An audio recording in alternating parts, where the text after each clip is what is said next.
Sou Priscila Tácola, psicóloga clínica, sócia do IACEP, o Instituto de Análise do Comportamento, e sou uma das hosts desse podcast.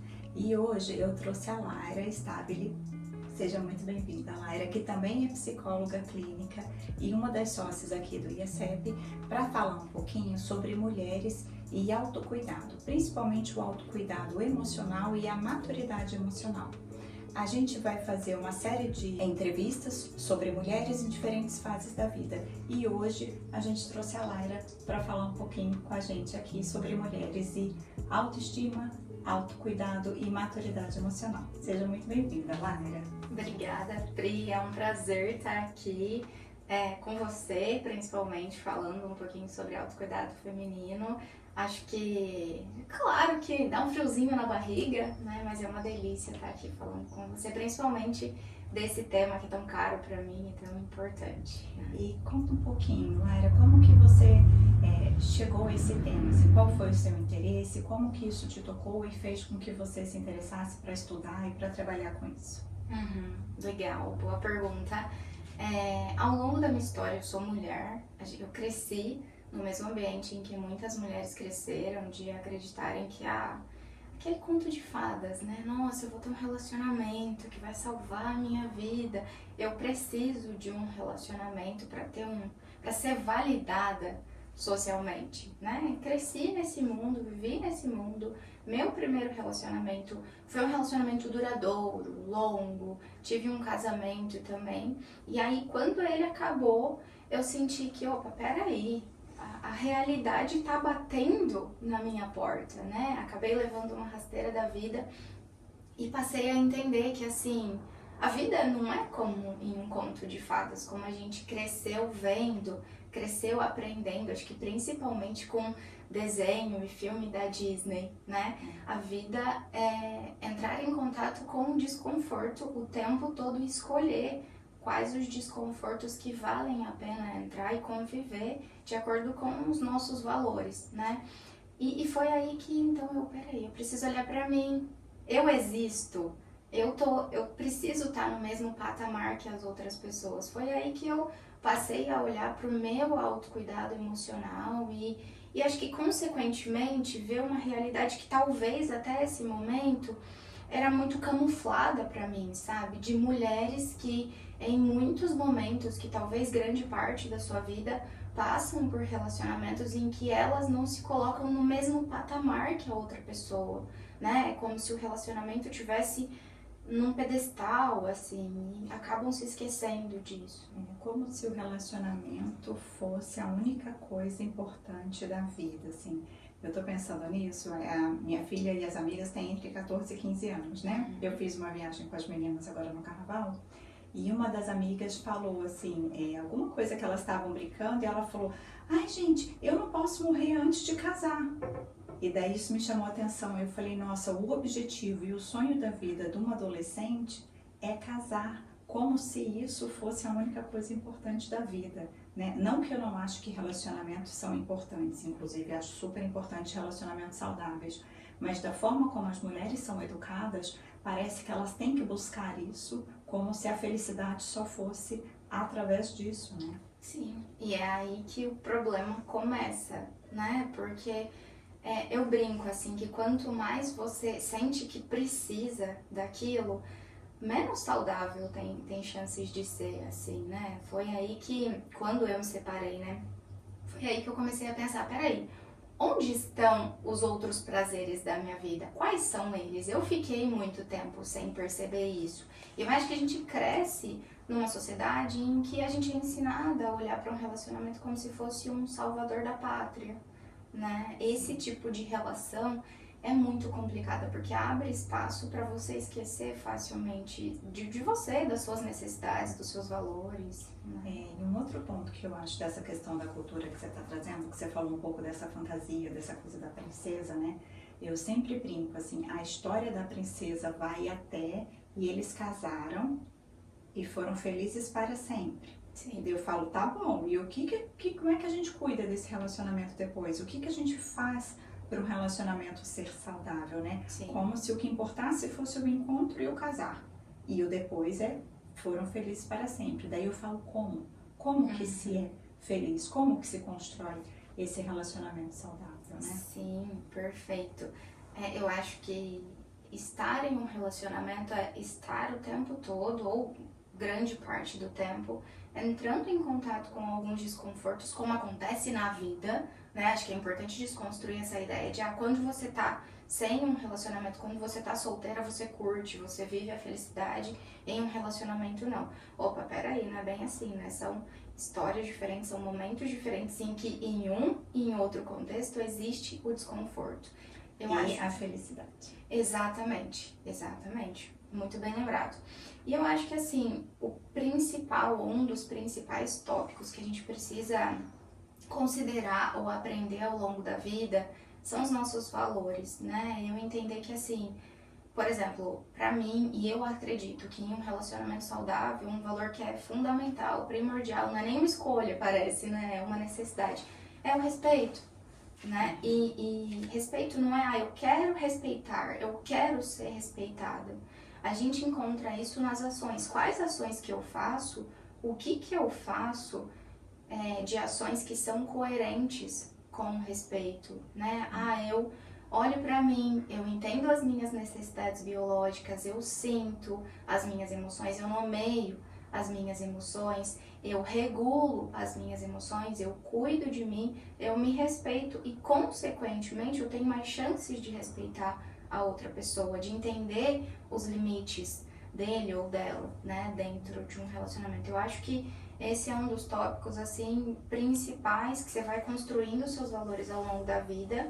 E quando você entra num relacionamento que a gente entende que é um relacionamento saudável, a gente espera que a outra pessoa também tenha clareza dos seus valores. E não tem, né? Porque isso, eu vou dar até um passinho para trás. Você tá falando sobre isso? Deixa eu dar um passinho para trás, porque eu acho que na hora que eu falo assim, a gente espera que o outro tenha, e a maioria das vezes as pessoas não têm, eu acho que a gente tem que falar um pouquinho sobre maturidade emocional, né? Porque eu acho que para entrar num relacionamento saudável, por isso que eu falei de dar um passinho para trás, a gente precisa ter uma maturidade emocional. Certamente, certamente. A gente tem uma crença de que conforme a gente vai ficando mais velho, conforme a gente vai crescendo e amadurecendo, a gente vai construindo e desenvolvendo essa maturidade emocional. Só que essa é uma crença, é uma falácia, na verdade, né? Tanto que a gente vê o tanto de adultos, principalmente no contexto clínico, fora do contexto clínico também, a gente vê na sociedade o tanto de adultos que se comportam como crianças, né? Ou que se comportam de uma maneira imatura. Eu acredito que, assim, antes da gente pensar em qualquer tipo de relacionamento, principalmente um relacionamento íntimo, eu acho que tem 3 pilares da maturidade emocional que a gente precisa desenvolver e que, na minha opinião, particularmente é imprescindível, fundamental desenvolver esses pilares. O primeiro deles é cuidar da relação consigo mesma, cuidar da relação com você.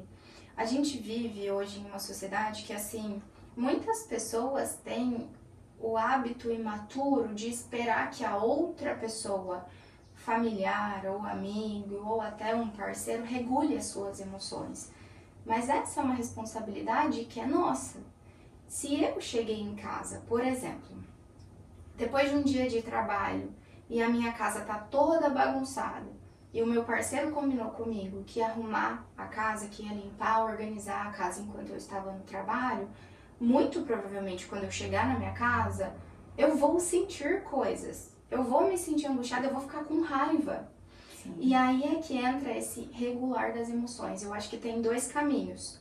Ou eu posso agir de uma maneira impulsiva, brigar, gritar, falar, por que você não limpou? O que aconteceu? Como assim? Eu esperava que você limpasse isso e você não fez isso, né?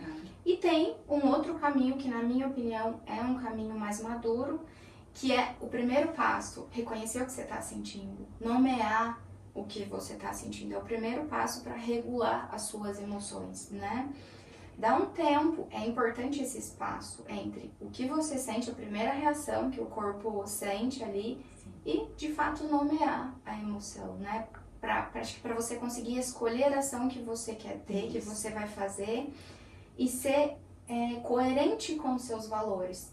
talvez você tenha muito mais chances de não apontar o dedo, de jogar o holofote em você e dizer, eu fiquei com raiva, eu me senti magoada, porque a gente fez um combinado e ele foi quebrado. E agora, a partir de agora, o que é que a gente vai fazer? Acho que maturidade emocional traz um pouco disso também.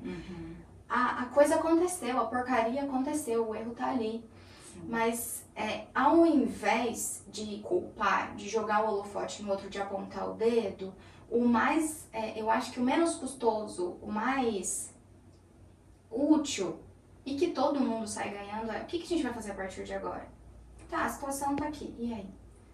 Porque uma coisa que eu pensei na hora que você estava falando sobre tudo isso, assim, e até sobre maturidade emocional, é que assim, é muito importante a gente reconhecer a emoção. Porque na hora que a gente reconhece qual é essa emoção e a gente nomeia, a gente consegue descrevê-la melhor para o outro. Seja para um relacionamento amoroso, seja numa relação de trabalho, seja num relacionamento com os filhos. Assim, eu preciso reconhecer o que eu estou sentindo, então assim, cheguei em casa, olhei aquela bagunça, eu estou frustrada, e frustração me causa raiva, porque eu tinha criado a expectativa de que eu ia chegar e a casa ia estar organizada e eu ia descansar depois de um dia exaustivo de trabalho.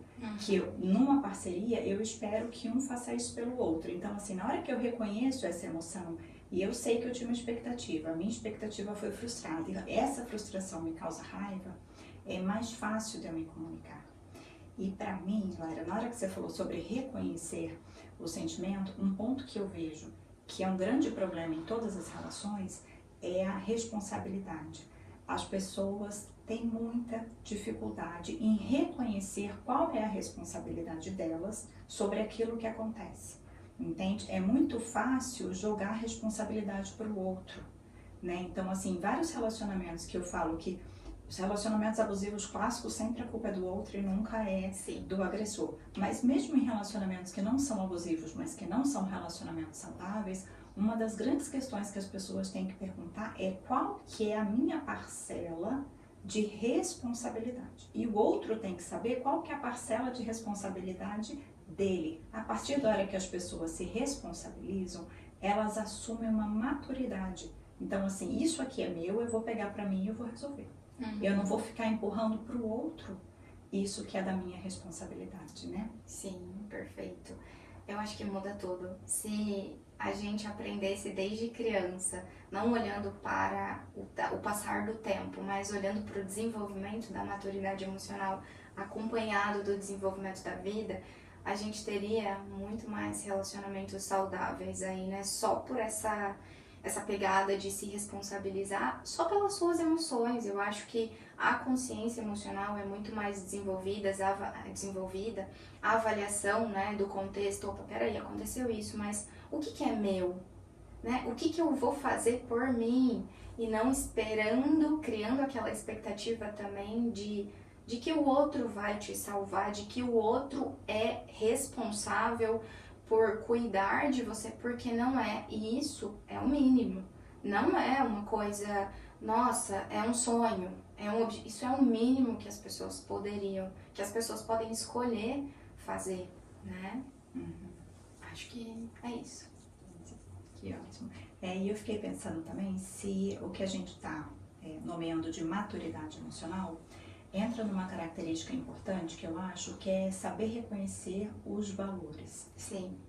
Entende? A partir da hora que a gente conhece quais são os valores que guiam nossas ações e as nossas escolhas, que a gente torna isso consciente, isso entra num passo importante sobre a maturidade emocional, né? Sim, com certeza. E quando você fala de valores, a gente fala de valores aqui, normalmente as pessoas têm a ideia de que, assim, valores é aquilo que eu quero. Valor é uma pessoa que eu quero ser. Como se fosse um objetivo, né? Amanhã eu vou ser essa pessoa. Mas a ideia é olhar para as ações que você já faz. O que é que você está fazendo na sua vida que está mostrando um valor, né? Por exemplo, nessa situação da casa suja que eu dei, né? Nesse exemplo. A mulher chega em casa e vê a casa bagunçada. Se ela tem uma ação impulsiva, se ela grita, se ela briga, é isso que ela está fazendo. Agora, se essa é uma coisa que ela quer fazer, quer continuar fazendo, aí eu acho que é uma outra questão, porque valores são escolhas também, né? São ações, mas também são escolhas. Eu acho que essa é uma ação que a gente precisa fazer antes de pensar em qualquer relacionamento, porque na minha opinião, um relacionamento saudável envolve duas pessoas que têm clareza dos seus valores, né? Senão a tendência é de, em algum momento ou outro, aparecer ali alguma relação abusiva. E uma coisa que eu esqueci de comentar com você são os outros dois pilares sobre maturidade emocional. Eu falei do primeiro, que envolve o relacionamento consigo mesma. O segundo envolve, então, o relacionamento com as outras pessoas. Você estava comentando daquela questão de nomear, de ter clareza das emoções. Eu acho que quanto mais você faz esse exercício de colocar um espaço entre o que você sente e o que você faz, qual atitude que você toma depois daquela primeira reação que vem, depois daquela raiva que vem no exemplo que eu dei da casa suja, acho que diz bastante da relação com o outro, né? Uma relação segura emocionalmente envolve não só uma boa relação consigo mesmo, mas com a outra pessoa também. E aí, o último pilar envolve segurança emocional, né? Não tem como, eu acho que você não ter clareza dos seus valores, você não cuidar de você e você esperar ter uma segurança emocional saudável em um relacionamento, né? Uma pessoa com segurança emocional, com maturidade emocional, não precisa diminuir ninguém, não precisa entrar nesse tipo de relacionamento, né? Eu vou pegar esse gancho, assim, porque a gente estava falando sobre maturidade emocional e a gente falou sobre relacionamento saudável, né? Na hora que você fala sobre não precisar diminuir ninguém, eu fico pensando nesses exemplos, assim, do que são essas relações na qual as pessoas precisam se sentir superior ou controlando a outra para que ele se sinta seguro dentro de uma relação. Vamos falar um pouquinho disso? Sim, claro.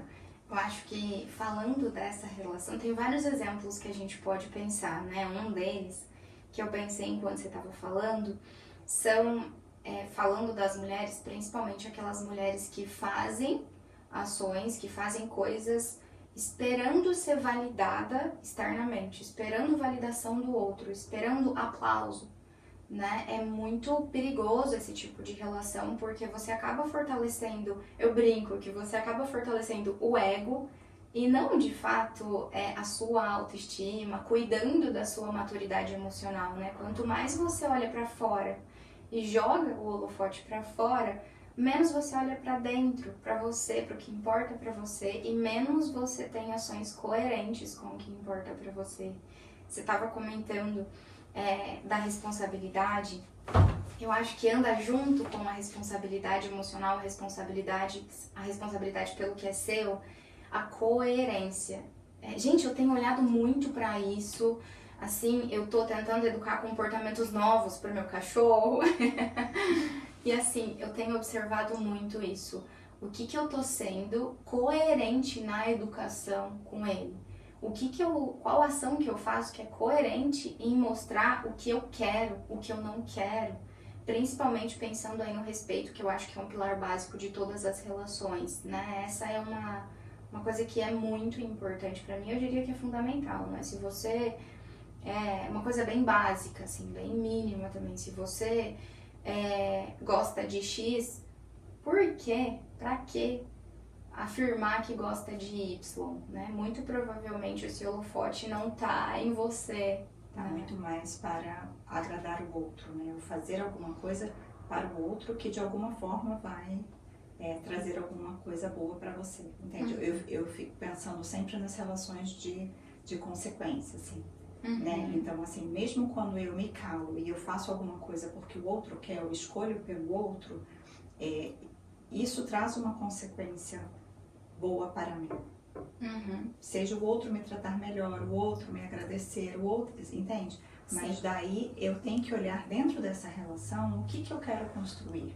Eu quero que o outro fique olhando para mim porque eu faço coisas para ele, ou eu quero que exista essa relação de respeito na qual eu posso escolher e mesmo assim o outro olha para mim. Sim, sim, exatamente. Eu consegui ser clara, assim, eu fiquei na dúvida. Não, acho que sim. A gente tem uma ideia de que muitas mulheres fazem pelas outras pessoas e quando fazem, a pessoa mais que tem mais ganhos é o outro. Então, quando a mulher para de fazer para o outro, ela naturalmente vai perder parte desse aplauso que vem de fora, né? É um desconforto, mas eu acho que a gente precisa escolher o caminho aí, né? Eu, na minha vida, escolhi o desconforto que eu pensei a longo prazo. Qual é o caminho que eu vou me sentir inteira, completa, feliz? Né? Eu acho que isso é parte da maturidade emocional também, e essa é uma coisa que vai na direção contrária do senso comum, né? Vai na direção contrária do que a gente cresce aprendendo. Na história dos contos de fadas, nossa, as mulheres, elas vivem, elas têm uma vida para casar e serem felizes, como se a durabilidade fosse sinônimo de felicidade, como se a expectativa fosse sinônimo de, nossa, um relacionamento saudável. E não é. E não é. E eu fiquei pensando, na hora que você falou sobre coerência, um dos pontos que eu pensei foi nesse primeiro exemplo que a gente deu, assim, um casal combinou que o marido que estava em home office organizaria as coisas da casa e a mulher que ficou trabalhando até mais tarde chegaria e a casa estaria organizada, que foi um acordo do casal. E daí ela chega em casa e isso não aconteceu. Na hora que você falou sobre coerência, eu pensei em 3 cenários. Assim, o primeiro cenário é ela chegar, explodir, ficar brava, não sei o que, não sei o que. E daí ele se coloca, não, calma, eu vou fazer, não sei o que, não é assim, ou não tive tempo, enfim, qualquer coisa que seja, mas não foi feito combinado. Mas numa explosão emocional, né? Um outro cenário que eu vejo disso, por exemplo, é no outro dia acontecer exatamente a mesma coisa, ela chegar em casa super brava, mas daí ela começar a fazer tudo. Ela lava a louça, ela põe a roupa na máquina, ela vai limpar as coisas do cachorro, botar comida pro cachorro, fazer não sei o que, e não teve essa explosão de brigar e não sei o que, não sei o que. E num outro dia, por exemplo, ela chega, vê tudo isso, fica brava, se tranca no quarto e não fala com ele, né? E eu fiquei pensando nessa questão, assim, da coerência e da constância. Então, assim, se um dia eu brigo, no outro dia eu faço, e no outro dia eu ignoro, eu me tranco, assim, até dele, da pessoa que não fez o combinado, vai que ela chega aí e limpa e eu não preciso fazer. Então, assim, não cria uma certa relação de respeito, de constância, de coerência, que é isso, assim, se você não fizer a sua parte do combinado, eu não vou fazer por você. Né? E o que eu vejo várias vezes é que essa inconstância, essa instabilidade no agir, ela gera consequências intermitentes. E daí isso gera comportamentos dos quais eles não trazem segurança, né? Então, assim, todas as vezes que ela chegar em casa, ela não sabe o que esperar do que vai ter ali em relação ao que ele fez. Sim, não se observa um padrão nas ações, né? Quando, acho que eu comento sobre coerência, sobre respeito, envolve muito isso. Você seguir, né, com ações semelhantes, apresentar uma mesma consequência para o comportamento do outro, principalmente para os comportamentos inadequados, né? Eu tava falando do meu cachorro, tô aprendendo a dar bronca no meu cachorro e eu preciso me manter consistente, porque senão ele não vai aprender, né? Eu preciso mostrar para ele que assim, isso aqui tá errado, isso aqui comigo não funciona, ou não funciona no começo de um relacionamento, ou não funciona mais.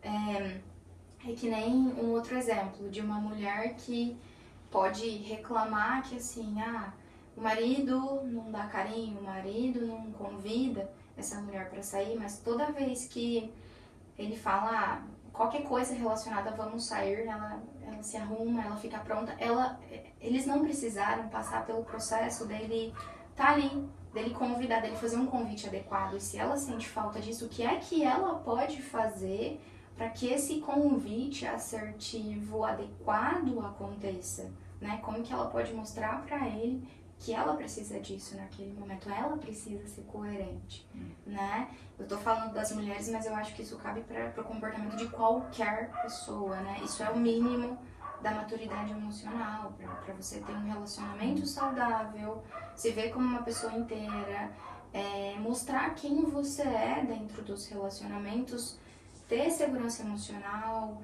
ter as emoções reguladas aí por você, porque é responsabilidade de cada um, né? Sim. E me conta um pouquinho como é que seria a construção disso na prática, né?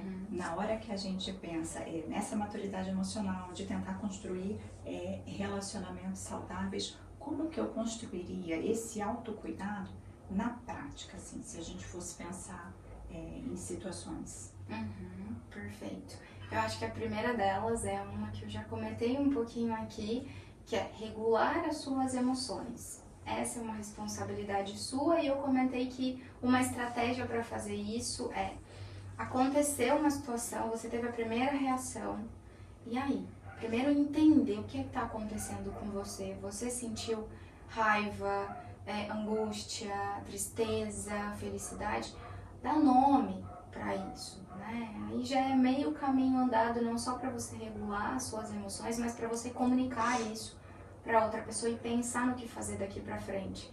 A gente estava falando de relacionamentos saudáveis, eu acho que um outro pilar importantíssimo, fundamental dos relacionamentos é a comunicação. Para você se comunicar com o outro, você precisa conversar com você, né? Então, a primeira estratégia, e até que a terapia de aceitação e compromisso, a ACT, falando um pouco da análise do comportamento traz, é essa, né? De até desfusionar, desconectar você das suas emoções, né? Do que você sente. Esse movimento é super importante. Uma outra... Deixa eu só fazer uma interrupção. Eu fico pensando, nessa hora da comunicação, um ponto que eu acho importante, talvez as pessoas conhecerem, assim, é ter uma comunicação assertiva. Né? Porque normalmente o que eu observo, de modo geral, assim, é que as pessoas se comunicam de maneira muito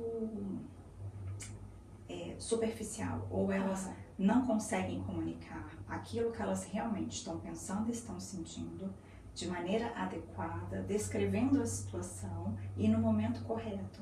Então, assim, a questão de ter uma comunicação assertiva é muito importante, né? Porque muitas vezes o que eu vejo as pessoas me falarem é: Pri, eu não consigo falar.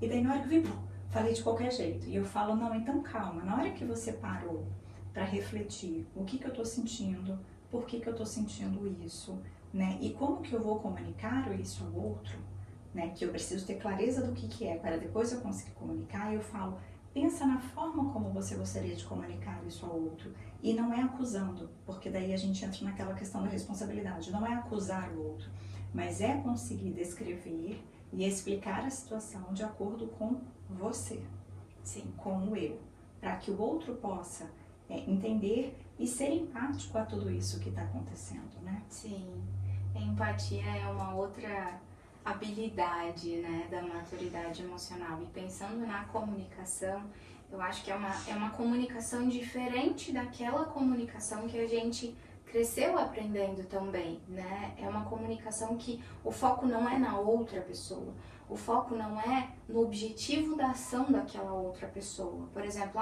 ele fez isso porque ele quis me atacar. Não, o foco é você. O que é que você pode falar sobre você? O que é que você fez, o que é que você não fez, o que é que você sentiu, né?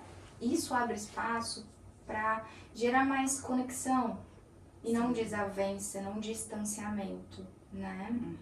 Acho que isso também é imprescindível em um relacionamento saudável e na maturidade emocional também, né? Agora, uma outra estratégia.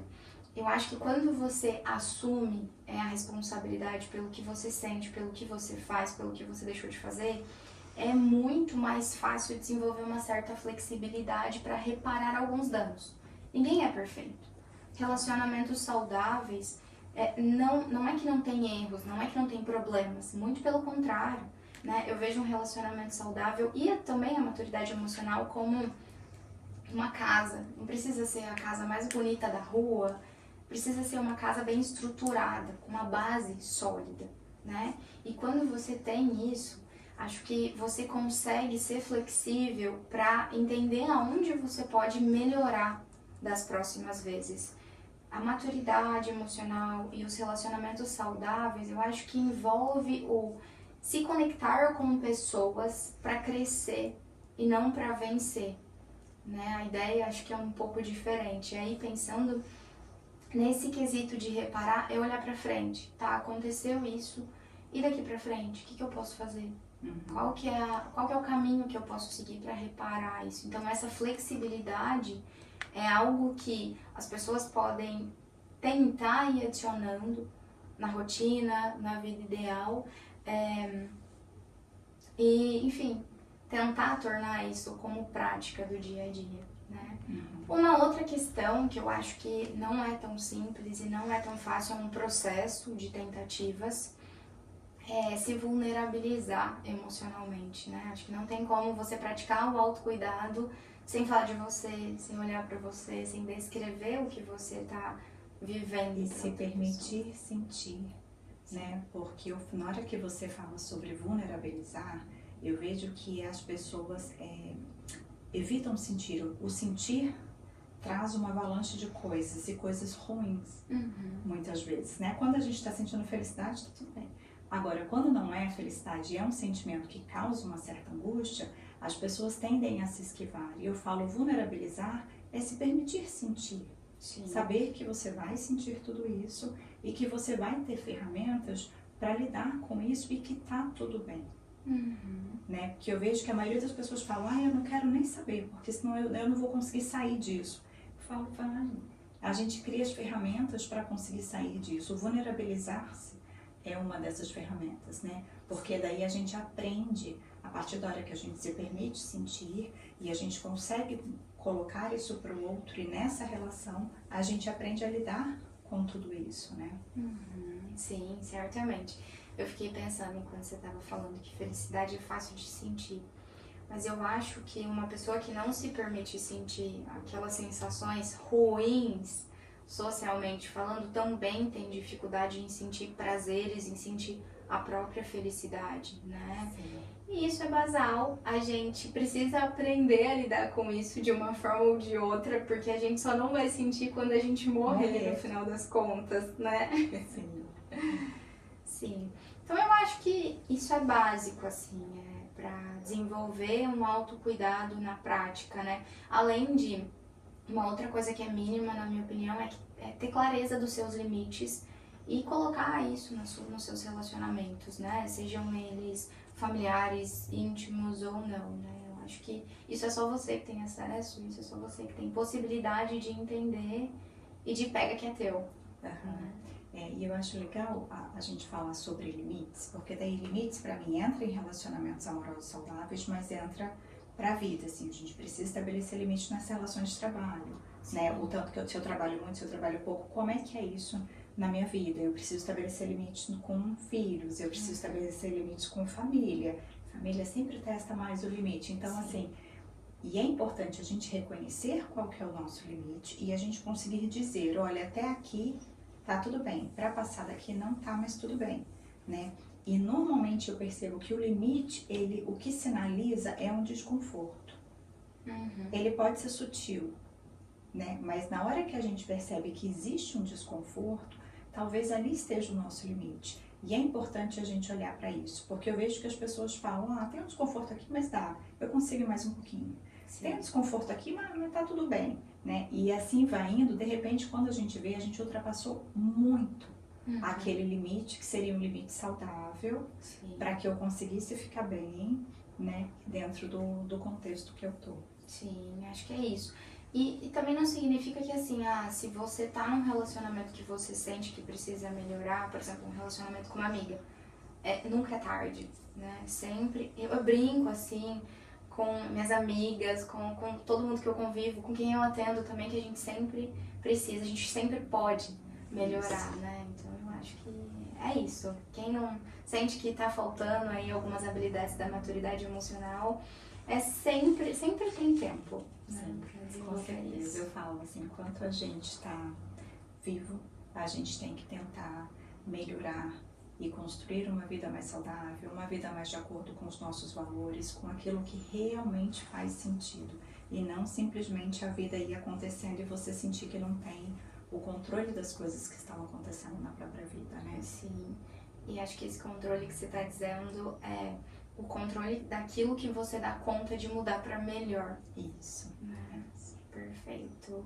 Tá ótimo, obrigada. Foi uma delícia o papo de hoje, né? Espero que você tenha gostado, sempre muito bem-vinda de estar aqui com a gente. Obrigada, Pri. Que delícia falar um pouquinho sobre esse tema. Adoro. E prazer em estar aqui com você. Até a próxima. Até. Tchau, tchau.